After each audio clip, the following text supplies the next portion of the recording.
We are running very short on time. I really do think we're going to get kicked out at some point. But these are a few questions that I have curated from the questions that you, the parents, submitted. So these are all from you.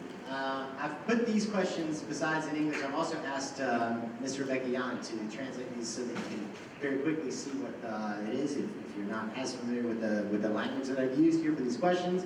But I'll just ask everybody to weigh in on the questions as they like. But the first one is one that I do want everyone to answer, which is, did you have an agent or consultant as part of the application process? And if so, what did the agent or consultant help you with? So Nick, did you have an agent? No, my agent consultant was Mr. Beard. Mr. Beard, I think from year 10 we started doing meetings. Year 10, year 11, and year 11. 3 years. Year 11, and year 10. But Nick is being very nice to me. Nick needed less help than that. He makes it sound. And you did get some advice on things like your essay from your lab partners in Hangzhou and things like that, didn't you? But to be clear, for an outside agent or consultant for the university application process, you and your family didn't have anybody.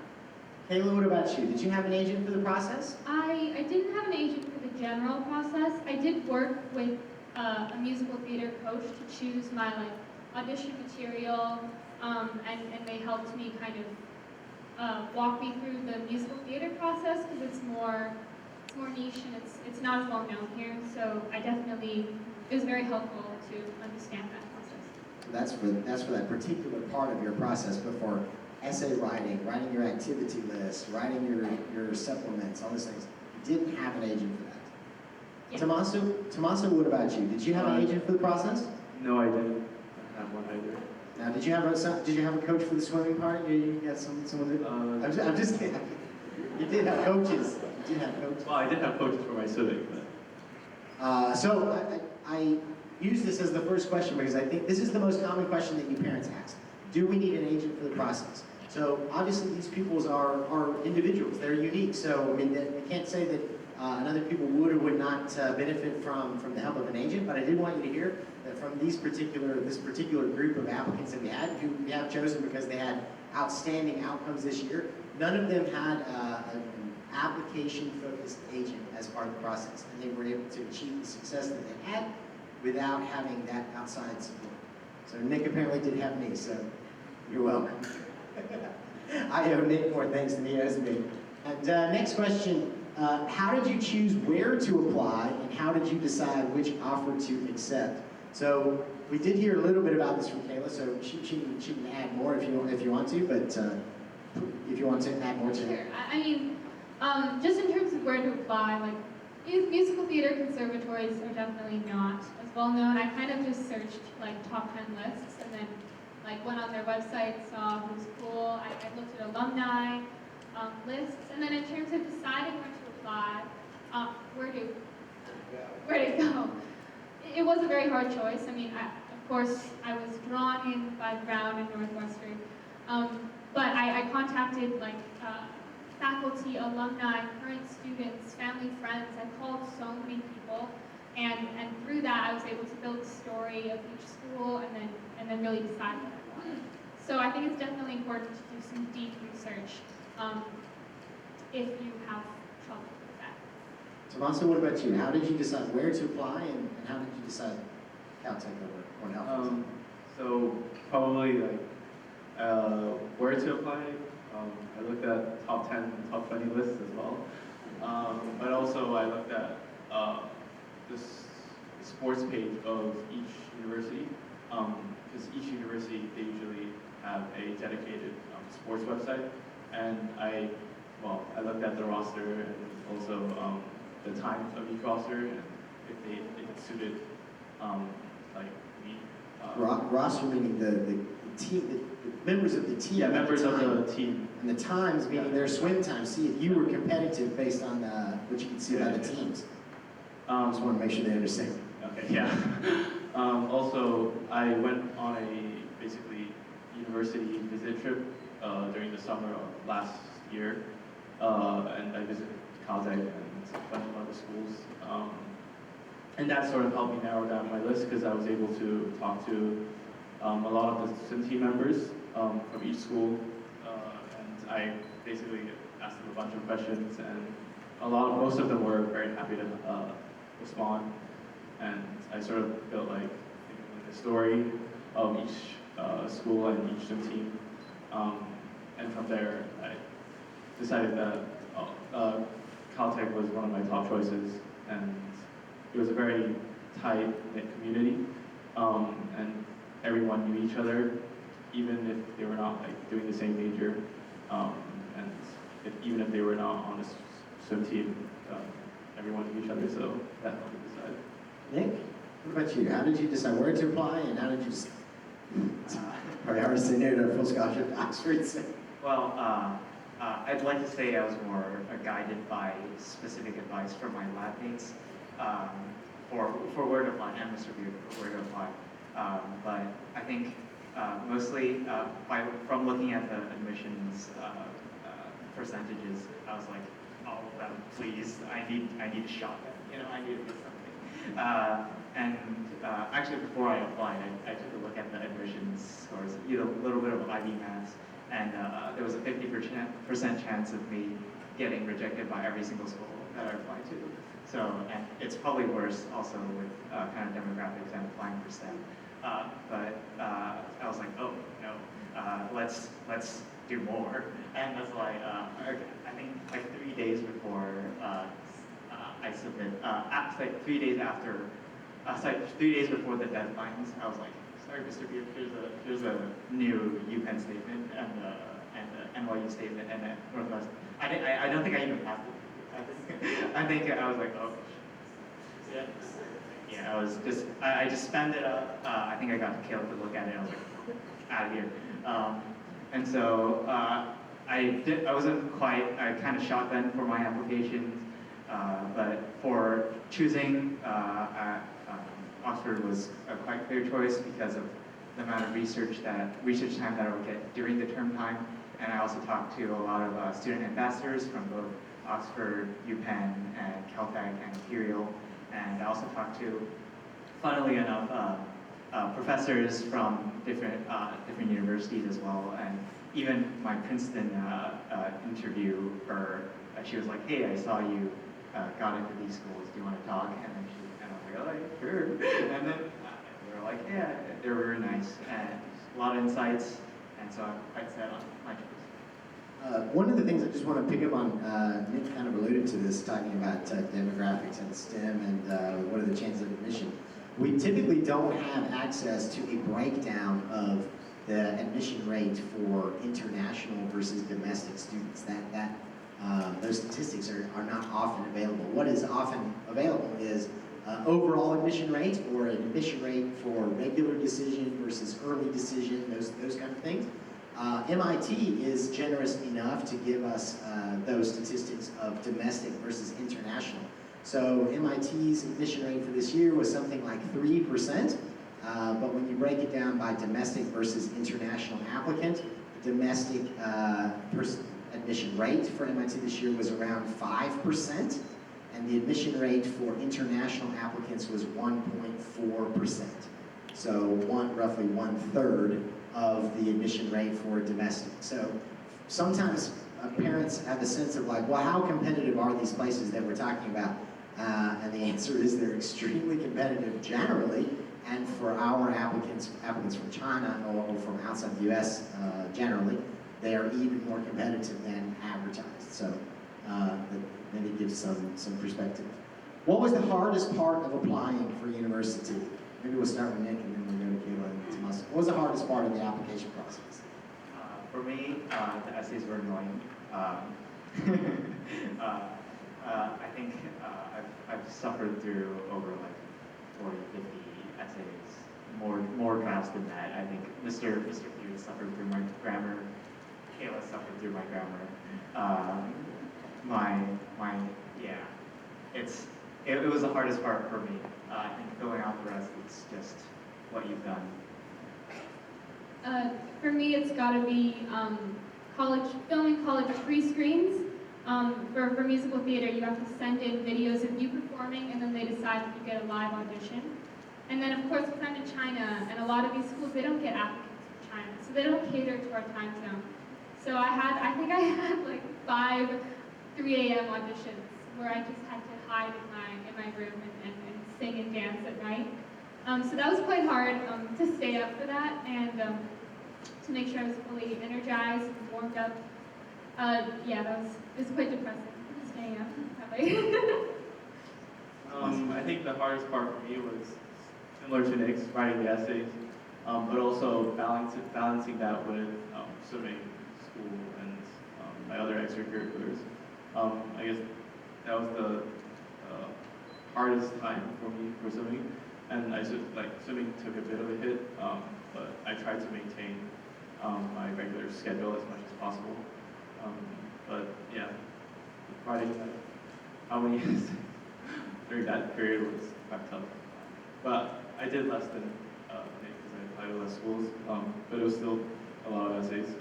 Like Caltech required me to write, I think 7 or 8 essays. And Even more. oh really? Optional ones is like, I think like 10 in total. Well, yeah, when they say essays, some of this will be the full big essay that everyone needs to write, and some of these supplements, which could be the length of an entire essay, or it could be half of an essay, or it could be 50 words or something, so different lengths. But all to be taken seriously, because they're going to read every word and think about what it says about you and your fit for their institution, so definitely not something you just like dash off at the last minute and be like, oh, this is only 50 words, they're not going to read this. Next question, I think we only have 2 more. What, if anything, do you wish you had done differently during the IBDP years? It doesn't have to be about IBDP, but in those 2 years. Something that you wish you'd done differently? Maybe we start with Tommaso this time, so he does it the time to give everybody's answer. I don't think I would have done much differently, but I did have a lot of thoughts of like, if I had swam more and tried harder at swimming and put less emphasis on academics, where would I have been? Because I did go to, well, I did in the end get accepted into a degree school, so I had like a lot of thoughts about if I had put in more hours into like dry land or put in more focus like on morning practices, would I have got into like a D1 school where they're mostly focused on athletics? But in the end, it was my choice to sort of go down the academic and swimming path, and I don't think I regret it that much, or at all. And I think it was a sort of a good fit for me because I'm passionate about both, but more passionate about swimming, but also athletics. So. Kayla, what about you? I think I really like what I did. I think everything I did turned out quite well for me. I guess the one piece of advice I have is, especially during your IB years, don't clutter your extracurriculars. I think a lot of students, especially someone like me who does a lot of design and performances and is involved in a lot of things across the school, I get a lot of like requests for me to do different things, and I think sometimes it's important to just say no, because ultimately these things aren't really going to have an impact on your applications. They just add like little bits of stress, and those things do add up. So I think at the start of year 12, I had a lot of issues with, taking on too many projects, and I did end up, choosing what was important for me and getting rid of the rest. But I think if you can, if you know what really matters to you, I'd say know how to focus on that, know how to say no to certain opportunities that may come your way if you know that that's not what's best for you. Nick? After both their speeches, I wouldn't have done anything differently. I can't think of anything. I think my advice for maybe myself back then was you can take more time to kind of not do your essays when you're doing your essays, because like I need to get it, and it turned out, I think it would have turned out roughly the same if I just had a couple of scraps as well. and thought about it less. Just figure it out. Okay, thank you for that. And last, oh, I didn't do the Chinese. And last question, here, we did right. What advice, oh, I think there's two long sides. What advice do you have for younger pupils hoping to achieve the same great admission results as you? If there's something you feel like you haven't said already, like Kayla's advice, I think, about the don't clutter up your activities and just focus on the things that you're really passionate about.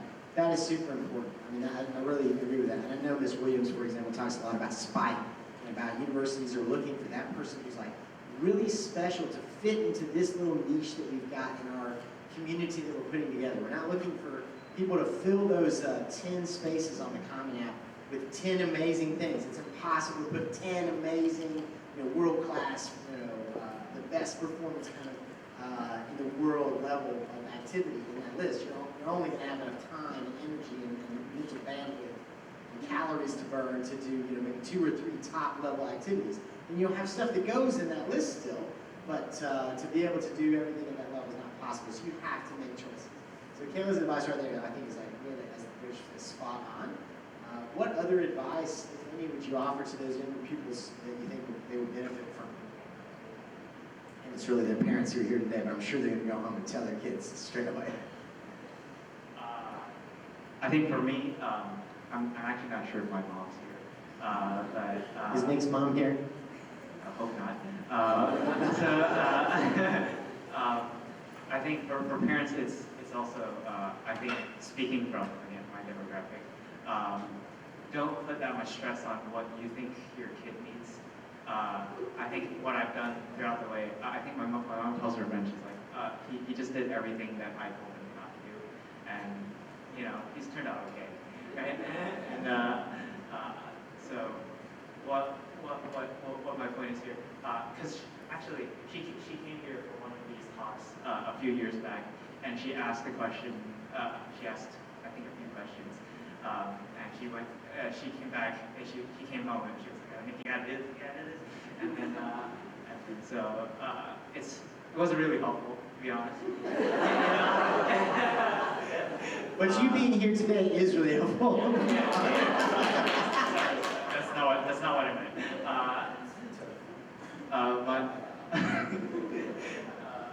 My point is, if they have an interest, to support their interest, it'll naturally grow. I think I also speak for NASA and Kayla, who also have their own interests. If you're into swimming, if you're into research, if you're into dance, just support them. They'll figure it out. It's also not like if you want research, grow 20 summer programs. That's also not the way to go.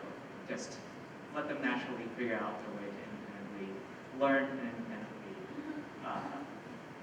figure it out, and that'll serve them even better than.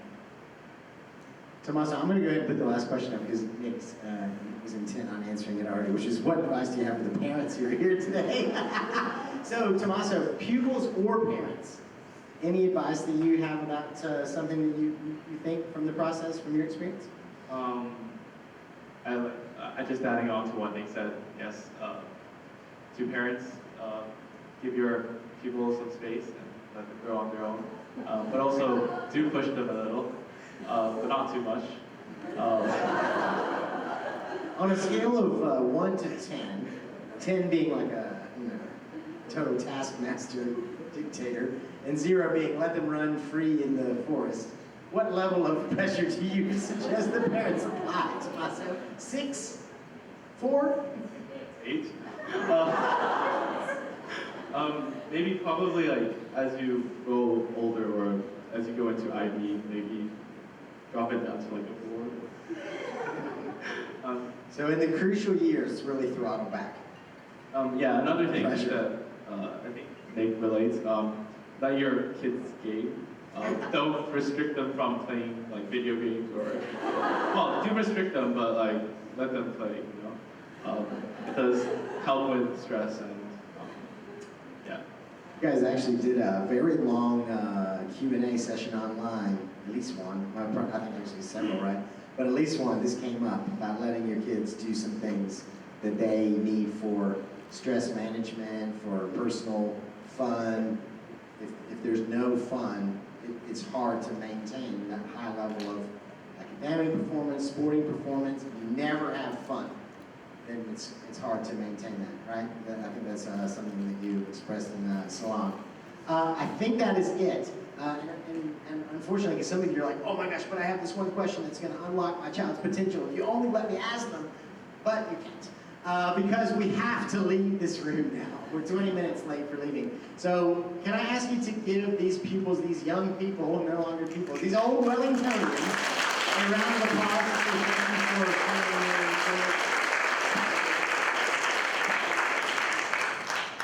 here. You probably can imagine, but we are so proud of these young people and the whole cohort that they represent today.